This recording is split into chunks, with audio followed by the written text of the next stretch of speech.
নমস্কার, সবাইকে শুভেচ্ছা জানিয়ে শুরু করছি আমার আজকের নতুন রেসিপি লাল শাক দিয়ে লুচি।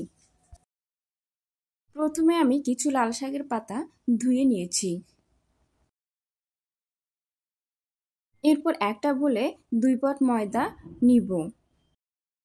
দিয়ে দিচ্ছি 1 চামচ লবণ, 1 চামচ চিনি ও সামান্য পরিমাণ তেল ও 2 চামচ ঘি। সবগুলো উপকরণ হাত দিয়ে ভালোভাবে মিশিয়ে নিব।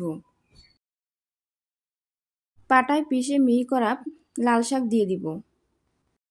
আবারও ভালোভাবে মিশিয়ে নিব। মেশানো হয়ে গেলে আমি সামান্য পরিমাণে পানি দিয়ে দিব। আমি পানিটা একবারে দিয়ে দেইনি, কারণ এর ফলে বেশি হয়ে যেতে পারে। পানি অল্প অল্প করে দিয়ে আমি তৈরি করে ফেলেছি। লুচির জন্য আমি ছোট করে লেচি কেটে নিয়েছি। এরপর তেল দিয়ে ছোট ছোট করে লুচি বেলে নিব। কড়াইয়ে তেল দিয়ে হালকা গরম হলে একটা একটা করে লুচি দিয়ে দিব। দেখুন লুচিটা কতটা ফুলে উঠেছে। এক পাশ হয়ে গেলে অপর পাশ উল্টিয়ে দিব।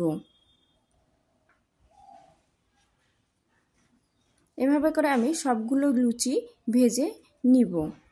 লাল শাক দেওয়ার কারণে লুচিগুলো লালচে রং হয়েছে। Thanks for watching.